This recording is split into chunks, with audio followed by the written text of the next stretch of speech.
আসসালামু আলাইকুম। দেশ ও প্রবাস যে যেখান থেকে ভিডিওটি দেখছেন সকলকেই জানাচ্ছি আন্তরিক প্রীতি ও শুভেচ্ছা। দর্শক শ্রোতা, আজকে একটি ব্যতিক্রমধর্মী আলোচনা নিয়ে আপনাদের সামনে হাজির হয়েছি। তাই সকলকেই বলবো যারা ভিডিওটি দেখছেন না টেনে দেখবেন, এবং আপনারা যারা আমার চ্যানেলে নতুন যুক্ত হয়েছেন তারা অবশ্যই লাইক, কমেন্ট, শেয়ার করে দেবেন। এবার মূল আলোচনায় আসি। আজকে যে ব্যাপারটা নিয়ে আলোচনা করতে যাচ্ছি সেটা আসলে ইসলামের সাথে একটু সাংঘর্ষিকপূর্ণ হবে। কেউ ভুল বুঝবেন না, আমি ইসলামের বিপক্ষে না, এবং ইসলামকে আমি ভালোবাসি। হয়তো ইসলামিক আদর্শে চলতে পারছি না, কিন্তু ইসলামকে মন থেকে ভালোবাসি। আসলে এই ইসলামের দোহাই দিয়ে অনেকে অনেক অন্যায় এবং অপরাধমূলক কাজে জড়িয়ে আছেন, রাজনৈতিক ফায়দা লুটছেন। সেই রকম একজন পীর বর্তমানে চরমনাইয়ের পীরের অনেক অজানা কথা আছে, সেগুলি আপনাদের সামনে এখন শেয়ার করতে যাচ্ছি। সেটা হচ্ছে, চরমনাইয়ের যিনি মূল পীর ছিলেন উনি হচ্ছেন ইসহাক রহমতুল্লাহ আলাই। অত্যন্ত ধার্মিক লোক ছিলেন। দিন প্রতিষ্ঠার জন্য তার অসামান্য অবদান ছিল। এবং তার ছেলে ফজলুল করিম, উনিও অত্যন্ত ধার্মিক এবং ইসলামের জন্য জিহাদ ঘোষণা করেছিলেন। ওনার অনেক ভক্ত মুরিদান ছিল, যারাও পীর আউলিয়া হিসাবে প্রতিষ্ঠা পেয়েছেন এবং খ্যাতি লাভ করেছিলেন, এবং ওখানে দিন কায়েম হয়েছিল তাদের আমলে। তার পরবর্তী প্রজন্ম এই ফজলুল করিমের ছেলে, একজন হচ্ছে ফয়জুল করিম, আর একজন হচ্ছেন রেজাউল করিম, আর একজন হচ্ছে জিয়াউল করিম। তো ফয়জুল করিম আর হচ্ছে রেজাউল করিম, এদেরকে আমরা সবাই চিনি। একজন হচ্ছে বর্তমানের পীর, আর একজন হচ্ছে নায়েবে আমির চরমনাই। তো এরা, আর আরেকটা ভাইয়ের কথা বলে রাখি, ওনার যে ভাই হচ্ছেন জিয়াউর রহমান, উনিও কিন্তু ফজলুল করিমের ছেলে।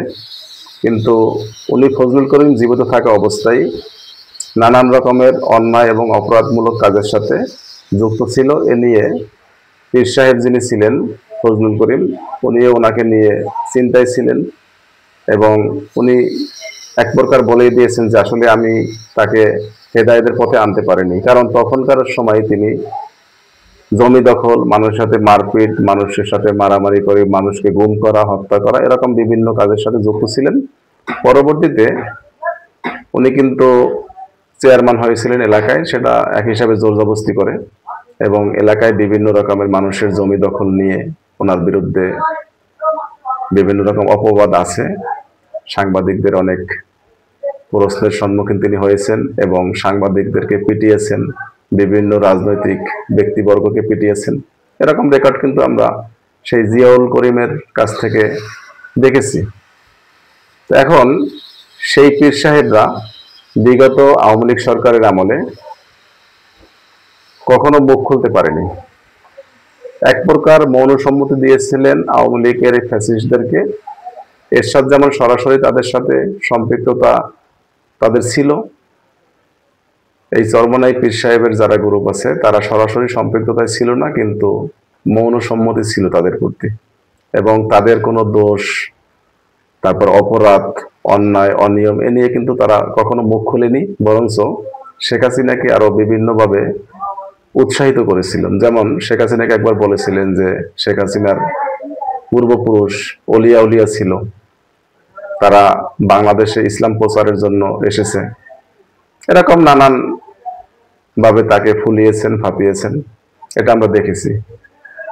লাস্ট পর্যন্ত উনি বরিশালে যখন সিটি কর্পোরেশনের নির্বাচন হয়, মেয়র নির্বাচন, সেই নির্বাচনে যখন প্রার্থী হয়, তখন আওয়ামী লীগের হাতে মার খেয়ে ভোট বর্জন করে আওয়ামী লীগের বিরোধিতা করা শুরু করেছে।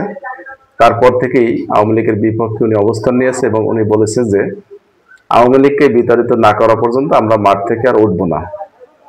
এরপর থেকে ওনাকে দেখেছে যে আওয়ামী লীগের বিপক্ষে অবস্থান নিয়েছে, তার আগে কিন্তু আওয়ামী লীগের পক্ষেই ছিল। তো সেই লোক এখন বিএনপিকে চাঁদাবাজ আখ্যা দিচ্ছে, বিএনপিকে লুণ্ঠনকারী, বিভিন্ন রকমের অপবাদ দিচ্ছে। বিএনপিকে ভোট দিলে ব্যবসা করতে পারবে না, চাঁদা দিতে হবে, এরকম নানান কথা তারা বলতেছে। যাক, সেটাও বড় কথা না।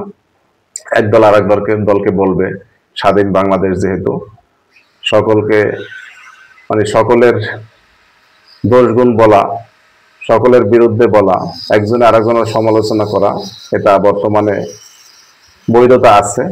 যেহেতু বাকশাল সরকার নেই, এখন চলতেছে তত্ত্বাবধায়ক সরকারের আমলে, সেই হিসাবে বলার অধিকার রাখে বা বলতেছে। কিন্তু কিছু কিছু কথা তারা এমনভাবে বানিয়ে বলছে যেটা আসলে বিএনপি যারা সমর্থক আছে তাদের গায়ে লাগে, সেই রকমের উদ্ভট কিছু কথাবার্তা বলেছে। সেইটা নিয়ে আসলে মূলত আমার ভিডিওটা করা। এখন ওনার আরেকটা ব্যাপার হচ্ছে যে ওনারা আসলে পিআর পদ্ধতি ছাড়া নির্বাচনে অংশগ্রহণ করবে না। এটা নিয়েও ওনারা গতকালকে একটা সমাবেশে বক্তব্য দিয়েছেন, সেখানে জোরালো আবেদন জানিয়েছেন যে পিআর পদ্ধতিতে নির্বাচন হতে হবে। আসলে ওনাদের যে অবস্থান, তাতে ওনাদের যারা মুরিদান আছে তারাই বিভিন্ন দলের সাথে যুক্ত। কেউ আছে জামাতের সাথে যুক্ত, কেউ বিএনপির সাথে যুক্ত, কেউ আওয়ামী লীগের সাথে যুক্ত, কেউ জাতীয় পার্টির সাথে যুক্ত, এরকম বিভিন্ন দলে বিভক্ত আছে। হয়তো ইসলামিক মাইন্ড থেকে ওয়াজ নসিহত শোনার জন্য তাদের ওখানে যায়, কিন্তু ভোটের মাঠে তারা তাদেরকে নেতা হিসেবে দেখতে চায় না। যার কারণে ওনাদের যারা চরমনায় মুরিদ আছে সকল মুরিদের ভোটই তারা পাবে না, এটা আমি নিশ্চিত করে বলতে পারি। তো সেই হিসাবে তাদের মাথা নষ্ট, তারা যদি বাংলাদেশ থেকে এত তোড়জোড় করে একটা দুইটা সিটও না পায় তাহলে তো সমস্যা। এই কারণে বিএনপিকে নিয়ে বাজে কথা বলতেছে, উদ্ভট কথা বলতেছে, যাতে বিএনপিকে দোষ ত্রুটি দেখিয়ে বিএনপির ভোট তারা বাগিয়ে নিতে পারে। আর আরেকটা ব্যাপার হচ্ছে পিআর পদ্ধতি নির্বাচন চাচ্ছে এই জন্যই যে যদি তারা 2% বা 3% ভোট পায়, সেক্ষেত্রে হয়তো 3% হলে 3টা আসন পাবে আর 9টা আসন পাবে, 2% হলে 6টা আসন পাবে। এই জন্য পিআর পদ্ধতি নিয়ে তারা মানে কঠিন বক্তব্য দিচ্ছে, এটা আসলে বলার অপেক্ষা রাখে না। তো যাই হোক দর্শক শ্রোতা, আসলে ইসলামকে আমি সমর্থন করি, আবারও বলছি, কিন্তু ওনাদের মতো এরকম উদ্ভট কথাবার্তা বলার লোক যারা ইসলামকে বিক্রি করে খেতে চায়, তাদের ব্যাপারে আপনাদের যে মন্তব্য আসে সেটা অবশ্যই কমেন্ট বক্সে লিখে যাবেন। এবং আমি যেটা বলেছি সেটার ভিতরে যদি কোনো ভুল ত্রুটি হয়ে থাকে অবশ্যই ক্ষমার দৃষ্টিতে দেখবেন। ধন্যবাদ সকলকে। আসসালামু আলাইকুম ওয়া রাহমাতুল্লাহ।